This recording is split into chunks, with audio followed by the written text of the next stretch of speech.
السلام علیکم مائی YouTube viewers, امید کرتی ہوں آپ سب خیریت سے ہوں گے۔ ناول سٹارٹ کرنے سے پہلے میری آپ تمام ویورز سے ریکویسٹ ہے کہ پلیز میرے چینل اناشا وائس کو سبسکرائب کیجیے، میری ویڈیوز کو لائک شیئر اور کمنٹ میں ریویوز لازمی دیں، اور ساتھ ہی ساتھ بیل آئیکن کو ہٹ کر دیجیے تاکہ آپ کو تمام اپڈیٹس وقت پر ملتی رہیں۔ شروع کرتے ہیں اپنا ناول جینے کی وجہ از قلم اناشا، ایپیسوڈ نمبر 43۔ فرحاد بدستور سر جھکائے بیٹھا تھا، خاموش، شرمندہ اور بوجھل سا۔ اذلان کی باتوں کا ایک ایک لفظ جیسے اسے اندر سے چیر رہا تھا، لیکن وہ کچھ نہیں بولا، صرف سانسیں بھاری تھیں اور نظریں زمین میں گڑی ہوئی تھیں۔ اچانک خاموشی کو ایک زوردار قہقہے نے توڑا۔ فرحاد کا دل ایک لمحے کو جیسے رکا ہو، وہ چونکا، گردن جھٹکے سے اوپر اٹھائی اور سیدھا سامنے دیکھا۔ اذلان دونوں ہاتھ پیٹ پر رکھے ہنس رہا تھا۔ فرحاد کی آنکھوں میں الجھن ابھری۔ ایک پل کو سمجھ ہی نہیں آیا کہ یہ پاگل پن کیوں ہو رہا ہے، لیکن جیسے ہی اذلان کی آنکھیں اس سے ٹکرائیں اور وہ مسکراہٹ دباتے ہوئے بولا، یار اپنی شکل دیکھ، ایسے لگ رہا ہے کہ پتہ نہیں کتنے لوگوں سے مار کھا کر آیا ہے، اور تیری یہ ایکٹنگ دیکھ کر میری ساری ایکٹنگ پر پانی پھر گیا۔ میں نے کہا کہ کہیں بندہ بے ہوش ہی نہ ہو جائے، اس لیے اب بس کروں۔ یہ سنتے ہی فرحاد کا پارا ہائی ہو گیا۔ وہ بنا کچھ کہے کرسی سے اٹھا اور ایک زوردار مکہ اذلان کے منہ پر دے مارا۔ اذلان دھڑام سے کرسی سمیت نیچے گرا۔ قہقہہ اب کراہ میں بدل گیا تھا۔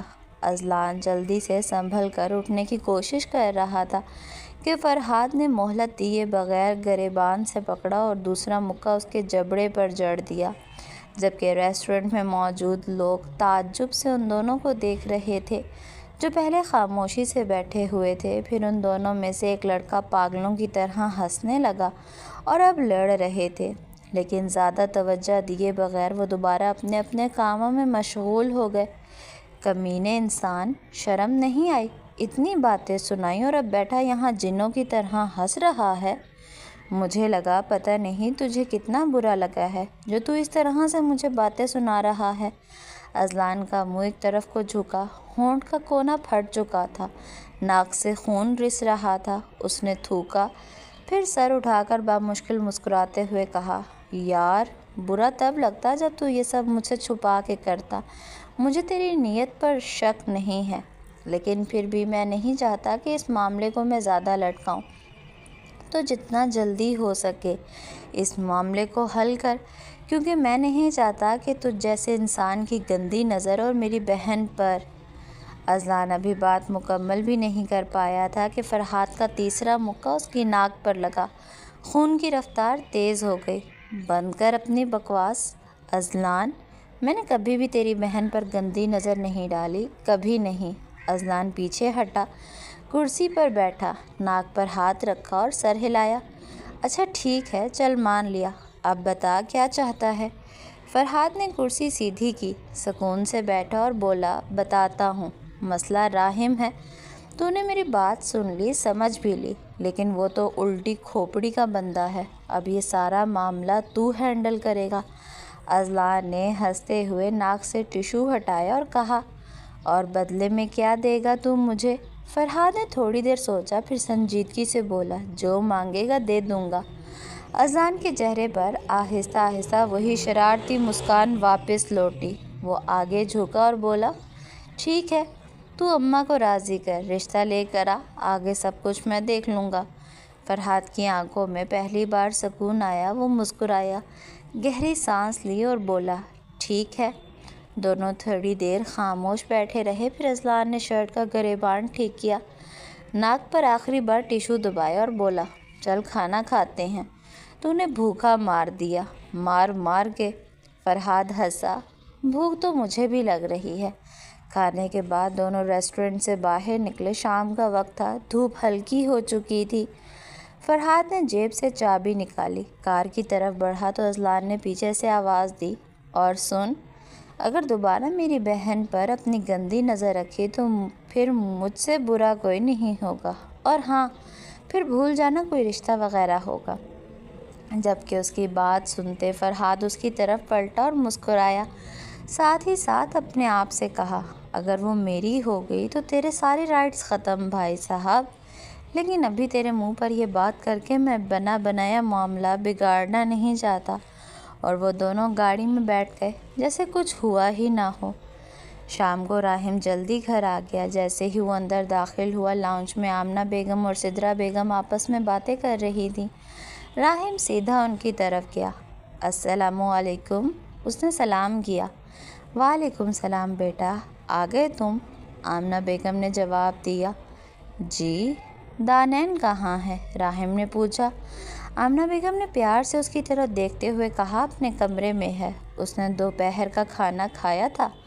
راحم نے کچھ لمحے رک کر پوچھا۔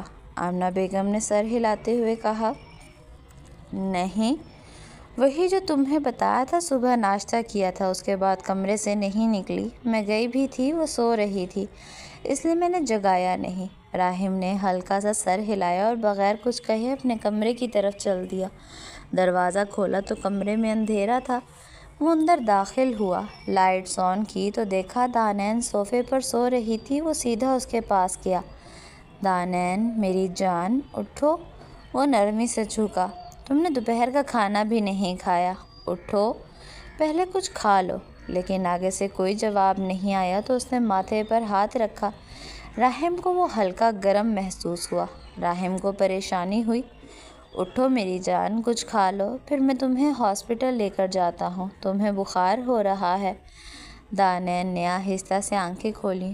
اس کی آنکھیں سرخ ہو رہی تھیں۔ راحم فوراً سیدھا ہوا اور اسے سہارا دے کر اٹھایا۔ آؤ، منہ دھو لو، پھر کھانا کھا لینا، اور اس کے بعد میں تمہیں ہاسپٹل لے کر جاتا ہوں۔ اس نے واش روم لے جا کر اس کا فیس واش کروایا، پھر واپس آ کر اسے بیڈ پر بٹھایا۔ تم کچھ مت سوچو میری جان، میں ابھی کھانا لے کر آتا ہوں۔ دانین نے کچھ نہیں کہا، وہ چپ تھی۔ راحم نیچے کی طرف بڑھ گیا تاکہ اس کے لیے کھانا لا سکے۔ راحم تیز قدموں سے نیچے آیا تھا۔ آمنہ بیگم ابھی بھی لاؤنج میں بیٹھی تھی۔ وہ ان کے قریب آ کر رکا۔ ماما پلیز دانین کے لیے کھانا نکال دیں، اس نے دو ٹوک لہجے میں کہا۔ آمنہ بیگم نے ہلکے سے سر کو جنبش دی اور کچن کی طرف بڑھ گئیں۔ راحم ان کے پیچھے پیچھے چلتا ہوا کچن میں داخل ہوا۔ جیسے ہی وہ دونوں اندر پہنچے، ایک ملازمہ کچن میں آئی اور بغیر کچھ کہے ٹرے تیار کرنے لگی۔ راحم کا چہرہ سخت ہو گیا۔ وہ آگے بڑھا اور دو ٹوک لہجے میں بولا، تمہیں کسی نے کہا ہے کہ تم یہاں پر کام کرو؟ ملازمہ ہڑبڑا گئی، ہاتھ روکتے ہی پیچھے ہوئی۔ صاحب، میں تو مدد کر رہی تھی۔ راحم کا غصہ اور بڑھ گیا۔ نہیں چاہیے تمہاری مدد، اور آئندہ میری بیوی اور اس کے ہر کام سے دور ہی رہنا، بلکہ کل سے تم مجھے اس گھر میں نظر نہ آؤ، اور اب دفع ہو جو میری نظروں کے سامنے سے۔ ملازمہ گھبرا کر فوراً کچن سے نکل گئی۔ آمنہ بیگم نے راحم کی طرف دیکھا، چہرے پر نرمی تھی۔ راحم بیٹا، یہ کیا طریقہ تھا؟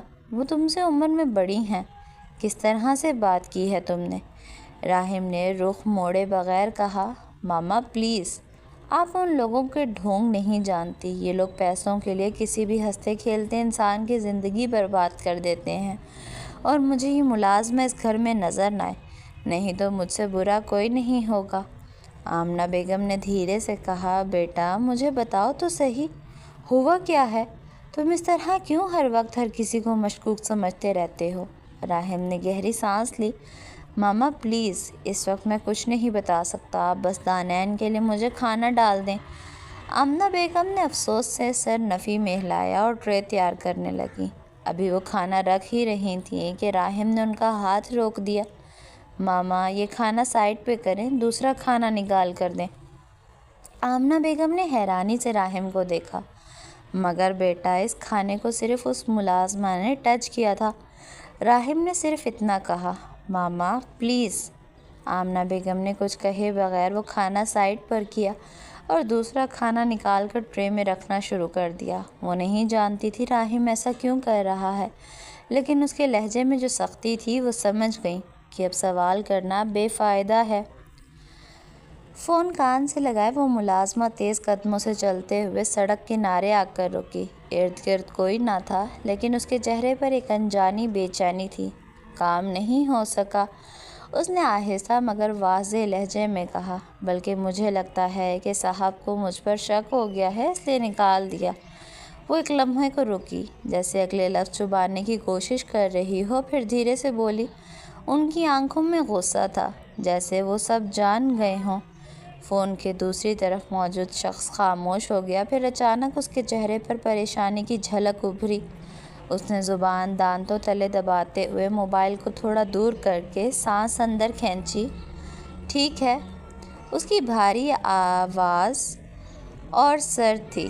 اب دوبارہ مجھے فون کرنے کی ضرورت نہیں ہے، اور کھٹاک سے اس ملازمہ کے منہ پر ہی فون بند کر دیا۔ ملازمہ کی آنکھوں میں شکست کا عکس تھا۔ اس نے فون کو بیگ میں رکھا اور تیزی سے وہاں سے چل پڑی، لیکن اسے اس چیز کا افسوس ضرور تھا کہ چند پیسوں کے لیے اس نے اتنی اچھی نوکری کھو دی۔ فون بند کرتے ہی صدیقی صاحب نے موبائل میز پر پھینک کر اپنا سر ہاتھوں میں تھام لیا، جبکہ لائبہ جو پہلے ہی صوفے پر بیٹھی ہوئی تھی، فون کال سننے کے بعد اب اس کے چہرے پر واضح جھنجھلاہٹ تھی۔ پاپا، وہ زور سے بولی، آپ ہمیشہ کسی اناڑی بندے کو کام سونپتے ہیں۔ صدیقی صاحب جو سامنے ہی کرسی پر بیٹھے تھے، اس کی آواز سن کر چونکے۔ کیا مطلب ہے تمہارا؟ لائبہ غصے سے کھڑی ہو گئی، ہاتھ کمر پر رکھے، آنکھوں میں چنگاریاں۔ مطلب یہ ہے کہ نہ وہ آدمی کوئی کام کے تھے، نہ یہ ملازمہ۔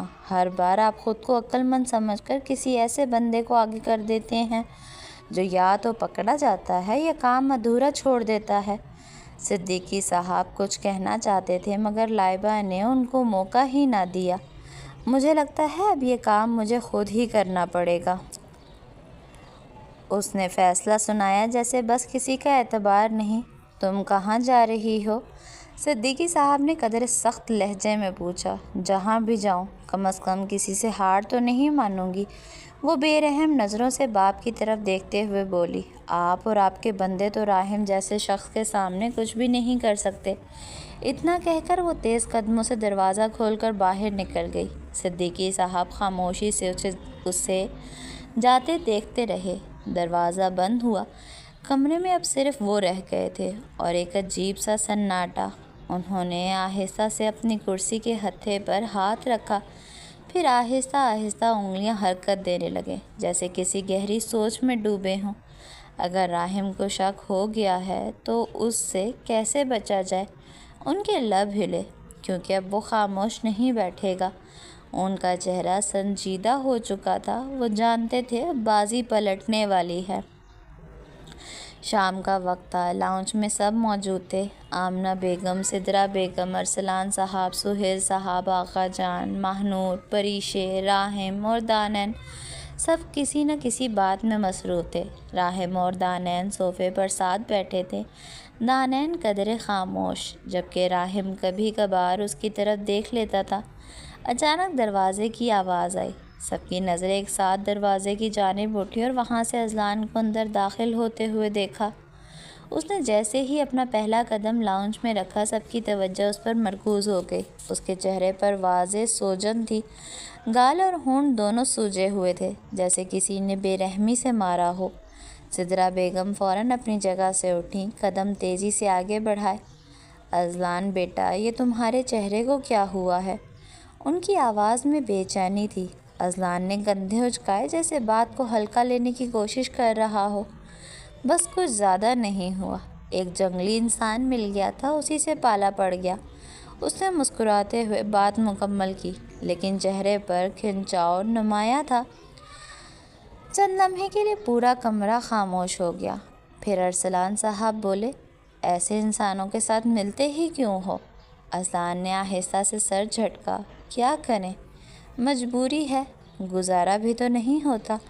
سب کو اندازہ ہو گیا کہ بات معمولی ہے، پھر ضرور ان چاروں میں سے کسی نے کچھ کیا ہے، ہو نہ ہو، معاملہ انہی کے درمیان کا ہے۔ راحم جو ابھی تک خاموش بیٹھا تھا، دانین کے قریب ہی، اس نے آہستہ سے اپنی آئی برو ریز کی، نظریں اذلان پر ٹک گئیں، جیسے بغیر بولے پوچھ رہا ہو، کیا یہ کام فرحات کا ہے؟ اذلان نے مسکرا کر دانت دکھائے، پھر سر ہلایا، صاف اشارہ تھا کہ ہاں وہی تھا۔ راحم نے فوراً اپنا سر نفی میں ہلایا جیسے کہنا چاہ رہا ہو جب تک یہ 2 نمبر پولیس والا مار دھاڑ نہ کر لے اس کا گزارا نہیں ہوتا۔ اذلان راحم کے پاس سے گزرتے ہوئے رکا، تھوڑا جھکا اور آہستہ سے بولا، مجھے تم سے ایک ضروری بات کرنی ہے۔ راحم نے سر ہلایا جیسے کہہ رہا ہو اچھا، اور پھر اس کی طرف سے اشارہ ملنے کے بعد اذلان آگے کی طرف بڑھ گیا۔ شاہ ہاؤس کے وسیع و عریض لان سے لے کر اندرونی حصے تک خاموشی چھائی ہوئی تھی، صرف ڈائننگ ہال سے کھانے کی آوازیں آ رہی تھیں۔ سب افراد دسترخوان پر موجود تھے۔ اسی دوران ہال کے داخلی دروازے سے کسی کے قدموں کی آواز سنائی دی۔ سب کی نگاہیں دروازے کی جانب اٹھیں اور اگلے ہی پل ارشمان اندر داخل ہوا۔ جینز اور سیاہ شرٹ میں ملبوس، سنجیدگی سے چہرہ سجا کر وہ آہستہ قدموں سے سب کے قریب آیا۔ السلام علیکم، اس نے گہری مگر نرم آواز میں سب کو مخاطب کیا۔ آغا جان نے اس پر نظریں گاڑ دیں، پھر چشمہ ناک سے تھوڑا سا سرکا کر بولے، برخوردار، یہاں کا راستہ کیسے بھول گئے ہو؟ ارشمان نے بنا جھجکے اسپاٹ لہجے میں جواب دیا، بیوی یہاں تھی، اسی کے لیے آنا پڑا۔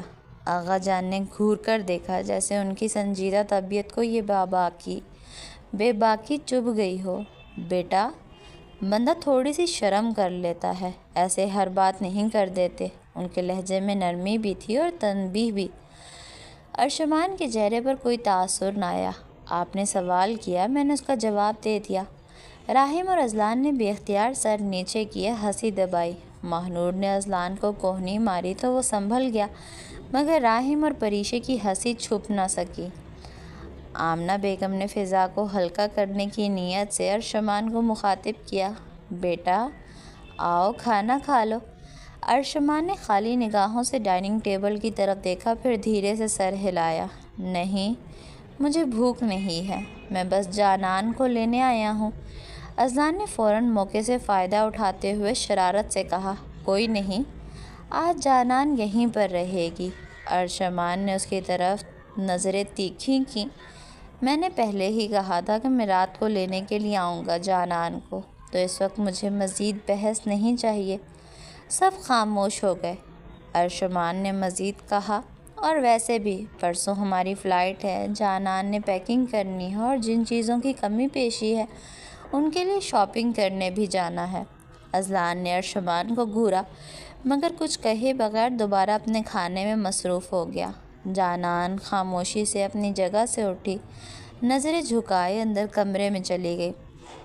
کچھ ہی دیر میں وہ باہر نکلی، ہاتھ میں ایک چھوٹا بیگ تھا، ساتھ موبائل فون۔ سب کے سامنے آ کر رکی، نظریں سب پر گھمائی اور نرمی سے کہا، اللہ حافظ۔ سدرا بیگم نے لبوں پر ہلکی مسکراہٹ سجائی، اللہ حفاظت کرے بیٹا۔ پریشے نے اپنی بہن کی طرف لپک کر کہا، جانان فون ضرور کرنا۔ ضرور، جانان نے مختصر سا جواب دیا اور ارشمان کے ساتھ باہر نکل گئی۔ ارشمان نے آگے بڑھ کر گاڑی کا دروازہ کھولا۔ جانان خاموشی سے اندر بیٹھی اور ارشمان نے ڈرائیونگ سیٹ سنبھال لی۔ گاڑی آہستہ آہستہ گیٹ کی طرف بڑھنے لگی۔ پیچھے رہ جانے والے سب افراد ایک پل کو خاموش تھے، جیسے ابھی تک ارشمان کی موجودگی کا اثر ختم نہ ہوا ہو۔ اذلان نے آخر کار نوالہ اٹھاتے ہوئے سرگوشی کی، بندہ سیدھے طریقے سے بھی بات کر سکتا ہے۔ اذلان نے اپنی طرف سے سرگوشیانہ بات کی تھی، لیکن آواز اتنی اونچی تھی جیسے دل کا حال سچ مچ مائک پر بتا گیا۔ راہب نے ہنستے ہوئے سر ہلایا، بس اس کا یہی اسٹائل ہے، نہ کم نہ زیادہ۔ آغا جان اپنا کھانا مکمل کرنے کے بعد ایک ہلکی سانس بھر کر بولے، دعا ہے اللہ اسے عقل دے، تھوڑا لحاظ بھی اور شرم بھی۔ زیادہ درد ہو رہی ہے؟ ماہنور کی نرم سی آواز اذلان کے بائیں جانب گونجی تو وہ جو آنکھیں بند کیے لیٹا تھا، ہلکی سی مسکراہٹ کے ساتھ آنکھیں کھولے بغیر بولا، ہاں۔ یہ سننا تھا کہ ماہنور فوراً گھبرا کر اس کے قریب آئی۔ بیڈ پر گھٹنوں کے بل بیٹھتی ہوئی اس کا چہرہ دونوں ہاتھوں میں تھام لیا۔ کہاں؟ اذلان نے آنکھیں کھولی، سیدھا اس کی آنکھوں میں جھانکا اور ایک لمحے کو خاموش رہا، جیسے دل میں کوئی شرارت کھلبلا رہی ہو۔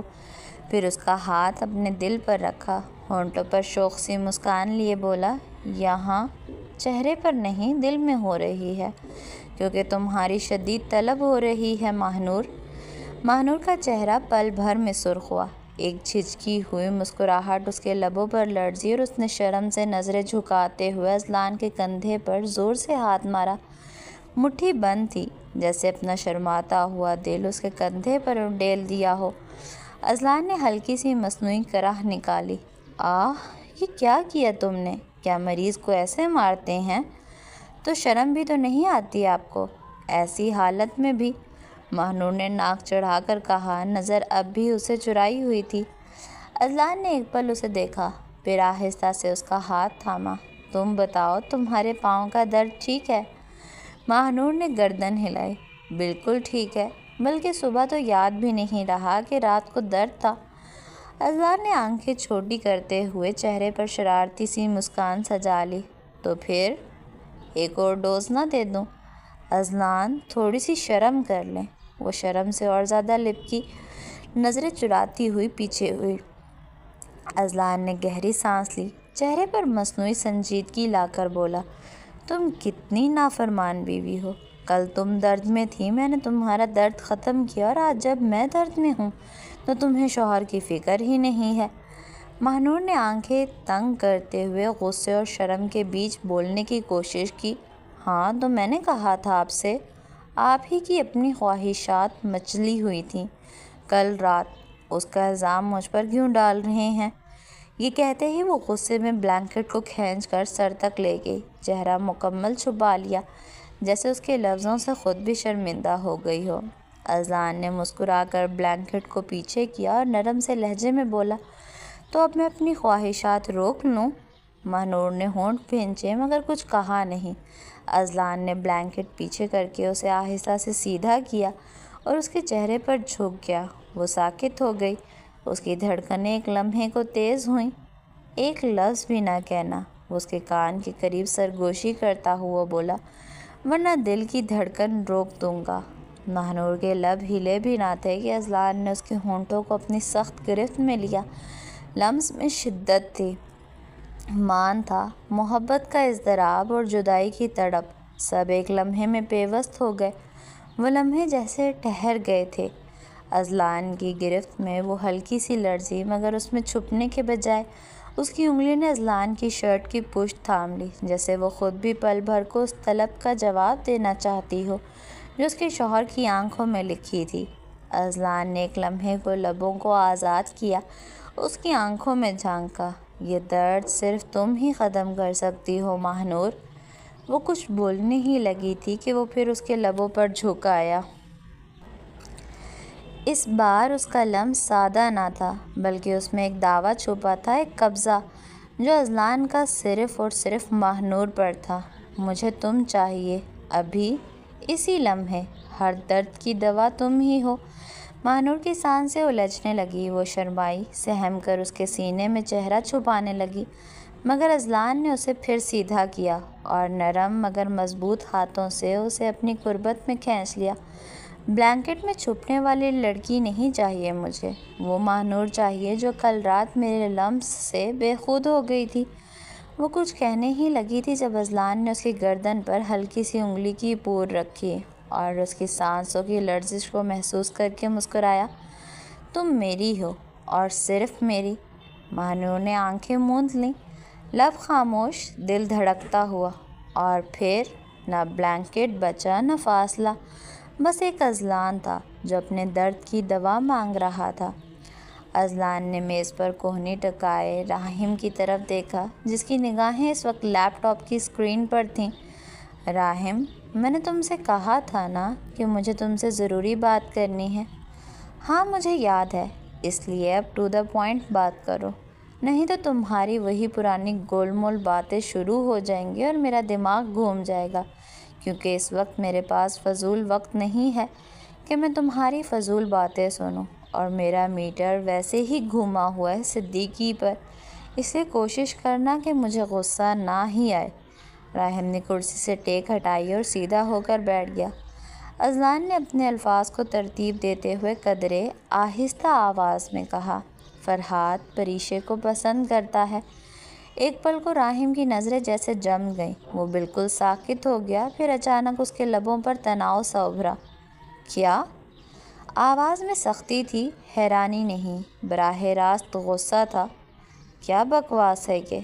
بکواس نہیں ہے راحم، اس نے خود کہا ہے مجھ سے، ڈائریکٹ، سیدھی سیدھی بات، کوئی گول مول، کوئی گھما پھرا کے بات نہیں کی۔ تو مطلب وہ کیا چاہتا ہے؟ راحم کا انداز اب بھی سخت تھا، لیکن الفاظ میں زبردستی کا تحمل تھا۔ پریشے سے شادی۔ اذان نے وہ الفاظ اتنی سادگی سے کہے جیسے دن کی روشنی کو دن کہنا ہو۔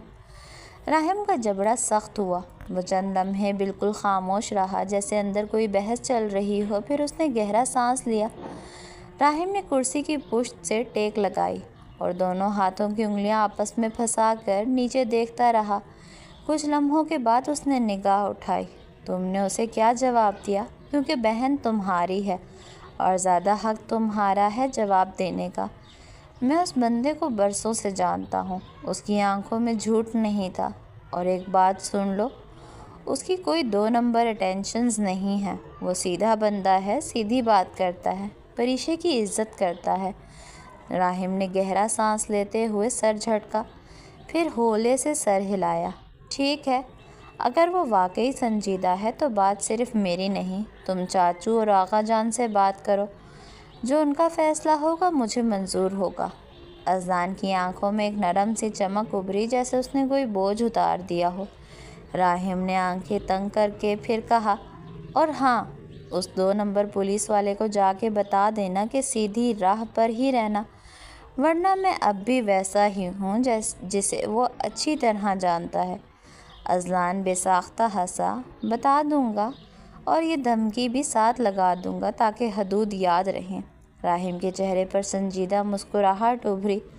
حدود نہ یاد ہوں تو یاد دلا دینا، باقی اگر اس کی نیت وہی ہے جو تم کہہ رہے ہو تو مجھے کوئی اعتراض نہیں، لیکن میری بہن کو ذرا سا بھی دکھ ہوا نا، تو اس کے ساتھ ساتھ تمہاری بھی جو میں حالت کروں گا وہ دنیا دیکھے گی۔ ابے یار، مجھے تو دھمکی نہ دے، پریشے میری سگی بہن ہے، میں کیوں اس کے لیے کچھ برا سوچوں گا؟ راحم نے مسکراتے ہوئے فائل بند کی۔ اچھا ہے، زندگی میں کچھ خوف بھی ہونا چاہیے، ورنہ لوگ زیادہ بہادر ہو جاتے ہیں۔ اذان نے مزاحیہ سنجیدگی سے اس بات میں سر ہلایا، اور کچھ لوگ بغیر ڈرے ہی بہادر ہوتے ہیں جیسے تم۔ راحم نے کہکا لگایا، بس یار، اب جا اور چاچو اور آغا جان سے بات کر، میں نے ہری جھنڈی دکھا دی ہے، فیصلہ ان کا۔ اذان نے اٹھتے ہوئے کندھے اچکائے۔ ٹھیک ہے جناب، لیکن ایک بات تو بتاؤ۔ راحم نے اسے سخت نظروں سے گھورا، جیسے کہنا چاہ رہا ہو کہ کوئی بھی فضول بات کیے بغیر یہاں سے دفع ہو جاؤ۔ اذان فوراً دونوں ہاتھ ہوا میں اٹھاتا ہوا بولا، اوئے اوئے، مذاق تھا، مذاق۔ راحم نے فائل دوبارہ کھولی اور مسکراتے ہوئے کہا، بس زیادہ ہنسی نہ آئے، چلو نکلو یہاں سے۔ اذان نے مسکرا کر سر ہلایا اور باہر نکل گیا۔ دل میں ایک اطمینان تھا، ایک امید لیے۔ صدیقی صاحب خاموش بیٹھے تھے، کرسی کے بازو پر کوہنی ٹکائے، انگلیاں آپس میں الجھی ہوئی تھیں۔ ان کے چہرے پر گہری تھکن تھی، جیسے رات بھر نیند نہ آئی ہو۔ آنکھیں سرخ تھیں، لیکن ان میں آنسو نہیں تھے، صرف الجھن تھی، صرف بے چینی۔ لائبہ ابھی تک واپس نہیں آئی تھی، انہیں کل رات کی سب باتیں صاف یاد تھیں۔ لائبہ غصے میں بہت کچھ کہہ کر نکلی تھی، انہیں سنایا تھا، برا بھلا کہا تھا، دروازہ زور سے بند کیا تھا، لیکن وہ ابھی تک لوٹی نہیں تھی۔ صدیقی صاحب نے گھڑی دیکھی، صبح کے 10 بج رہے تھے۔ اتنا وقت گزر گیا تھا، لیکن لائبہ کی طرف سے کوئی اطلاع، کوئی پیغام نہیں آیا تھا۔ اس کا فون مسلسل بند جا رہا تھا۔ انہوں نے ایک بار پھر دل کو تسلی دی، کسی دوست کے ہاں ہوگی شاید، لیکن پھر دل نے فوراً جواب دیا، لیکن اتنا وقت تو اس نے کبھی اپنی کسی دوست کے گھر نہیں گزارا۔ ایک لمحے کو راحم کا خیال آیا، پھر جھٹک دیا، نہیں نہیں، وہ کچھ نہیں کرے گا، اتنی جلدی نہیں۔ لیکن یہی خیال بار بار لوٹ کر آ رہا تھا۔ کیوں یہی خیال دل میں بار بار آ رہا تھا کہ لائبہ کسی مصیبت میں ہے، کوئی آواز نہیں تھی، کوئی خبر نہیں تھی، بس دل کی دھڑکنیں تھیں جو مسلسل تیز ہو رہی تھیں۔ انہوں نے میز پر رکھا موبائل اٹھایا، کال لاگ کھولی۔ آخری نمبر اسی ملازمہ کا تھا جس کو انہوں نے دانین کو ختم کرنے کے لیے کہا تھا۔ انہوں نے گہری سانس لی، آنکھیں بند کیں، پھر فون واپس رکھ دیا۔ نہیں، مجھے اس طرح سے ہاتھ پر ہاتھ دھرے بیٹھے نہیں رہنا چاہیے۔ مجھے لائبہ کو ڈھونڈنا چاہیے، لیکن میں اسے کہاں ڈھونڈوں؟ کس سے پوچھوں؟ کس کے در پر جاؤں؟ انہیں کچھ سمجھ نہیں آ رہا تھا۔ سوال بہت تھے، جواب ایک بھی نہیں تھا۔ انہوں نے کرسی کی پشت سے ٹیک لگائی، دونوں ہاتھ منہ پر رکھ لیے۔ وہ شخص جو ہر غلط کام میں ملوث تھا، لیکن اس وقت اس کے ذہن میں صرف ایک سوال تھا، لائبہ کہاں ہے؟ کمرے میں اس وقت مکمل خاموشی تھی۔ آغا جان اپنی تسبیح کے دانے آہستگی سے پھیر رہے تھے۔ ارسلان صاحب اپنی جگہ پر خاموش بیٹھے تھے، ہاتھوں کی پشت پر انگلیاں رکھی ہوئی تھیں، جیسے اذلان کے بولنے کا انتظار کر رہے ہوں۔ اذلان نے نظریں جھکائے رکھی تھیں، مگر چہرے کا تناؤ صاف ظاہر کر رہا تھا کہ وہ کچھ کہنا چاہتا ہے۔ پھر خاموشی چند لمحے اور کھینچی رہی۔ پھر آغا جان نے آہستہ سے تسبیح کی جنبش روکی اور نگاہ اذلان پر ڈالتے ہوئے نرم لہجے میں کہا، بیٹا اگر کچھ کہنا ہے تو کہہ دو، ہم سن رہے ہیں۔ اذلان نے سانس اندر کھینچی، چہرہ اٹھایا اور سیدھے لفظوں میں بول اٹھا، میں فرحاد کے بارے میں بات کرنا چاہتا ہوں۔ آغا جان اور ارسلان صاحب نے ایک دوسرے کی طرف دیکھتے ہوئے دھیرے سے اس بات میں سر ہلایا جیسے اذلان سے کہہ رہے ہوں، بات جاری رکھو۔ آغا جان، فرحاد پریشے کو پسند کرتا ہے، وہ اس سے نکاح کے بارے میں سنجیدہ ہے، وہ چاہتا ہے کہ وہ رشتہ لے کر آئے، لیکن اس سے پہلے اس نے یہ کہا ہے کہ میں آپ دونوں سے بات کر لوں۔ اذلان کی بات سننے کے بعد کمرے میں ایک پل کے لیے خاموشی چھا گئی۔ پھر آغا جان نے تھوڑے لمحوں بعد سر ہلایا۔ فرحاد؟ ہاں، ماشاءاللہ سے بہت اچھا بچہ ہے، پولیس میں ہے، اپنے کام کا پکا ہے، تمیزدار ہے، اور سب سے بڑھ کر اپنے سے بڑوں کی عزت کرتا ہے، ہمارے پوتوں کی طرح نہیں کہ جو منہ میں آئے وہ بول دے۔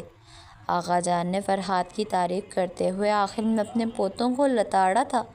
اذلان نے ہلکی سی تائید میں گردن ہلائی اور پھر الفاظ کو چباتے ہوئے کہا جیسے اسے آغا جان کا فرحاد کی زیادہ تعریف کرنا پسند نہ آیا ہو یا پھر اپنی بے عزتی۔ جی آغا جان، بالکل وہی، تمیزدار، شریف اور بڑوں کی عزت کرنے والا۔ ارسلان صاحب کے لبوں پر بے ساختہ ہلکی سی مسکراہٹ نمودار ہوئی اور کہا، دیکھا بھالا بچہ ہے، جتنا میں اسے جانتا ہوں وہ ایک ذمہ دار انسان ہے، کبھی کسی بات میں جلد بازی نہیں کی۔ ہمیں تو بظاہر اس رشتے میں کوئی خامی نظر نہیں آتی۔ آغا جان نے تائید کرتے ہوئے کہا، بالکل، میں بھی یہی کہوں گا، وہ شریف ہے، سلجھا ہوا ہے، تم اگر اس کی حمایت میں کھڑے ہو تو ہمیں بھروسہ ہے کہ تم نے اپنی بہن کے لیے کچھ سوچ سمجھ کر ہی فیصلہ کیا ہے۔ اذلان کا چہرہ اب نسبتاً پرسکون ہو چکا تھا۔ تو میں اسے کہہ دوں کہ رشتہ لے کر آ جائے؟ آغا جان نے نرمی سے کہا۔ اذلان نے خاموشی سے اس بات میں سر ہلایا۔ کچھ بھی اور کہنے کی ضرورت نہیں تھی، بات مکمل ہو چکی تھی، فیصلہ ہو چکا تھا، اب صرف اطلاع دینا باقی تھا۔ اس وقت جانان کی سانسیں پھولی ہوئی تھیں، وہ مسلسل چلنے کی وجہ سے تھک چکی تھی، اس کے چہرے پر صاف تھکن دکھائی دے رہی تھی، جبکہ چہرہ اس وقت ہلکا سرخ ہو رہا تھا۔ وہ خاموشی سے ارشمان کے ساتھ کھڑی تھی۔ انہیں ہوٹل پہنچے ہوئے ابھی صرف 15 منٹ ہی ہوئے تھے۔ ارشمان نے ایک نظر جانان پر ڈالی اور پھر ریسیپشنسٹ کی طرف دیکھا۔ وہ جلد از جلد کمرہ لینا چاہتا تھا، یہاں وہ جانان کی صحت پر کوئی رسک نہیں لینا چاہتا تھا۔ تھوڑی دیر بعد ریسیپشنسٹ نے کمرے کی چابی بڑھائی تو ارشمان نے ایک لمحہ ضائع کیے بغیر وہ چابی پکڑی، پھر فوراً جانان کا ہاتھ تھاما۔ اس نے کچھ بھی نہیں کہا، بس مضبوطی سے اس کا ہاتھ تھام کر سیدھا کمرے کی طرف بڑھا۔ وہ خاموشی سے اس کے ساتھ چل دی، اس کے قدم آہستہ تھے لیکن وہ سنبھل کر چل رہی تھی۔ ارشمان نے کمرے کا دروازہ کھولا، جیسے ہی وہ اندر داخل ہوئے اس نے دروازہ بند کیا اور جانان کا ہاتھ چھوڑا۔ جانان کا چہرہ تھکا ہوا تھا۔ ارشمان نے اسے بیڈ کی طرف اشارہ کرتے ہوئے جانان سے کہا، یہاں بیٹھو۔ جانان کچھ کہے بغیر بیٹھ گئی۔ وہ اب بھی گہری سانسیں لے رہی تھی۔ ارشمان نے پانی کا گلاس بھرا اور جانان کے سامنے لا کر رکھا۔ پانی پیو، بہتر لگے گا۔ جانان نے گلاس پکڑنے کی کوشش کی لیکن اس کے ہاتھ ہلکے ہلکے کانپ رہے تھے۔ ارشمان نے گلاس خود اس کے لبوں تک لے جا کر اسے پانی پلایا۔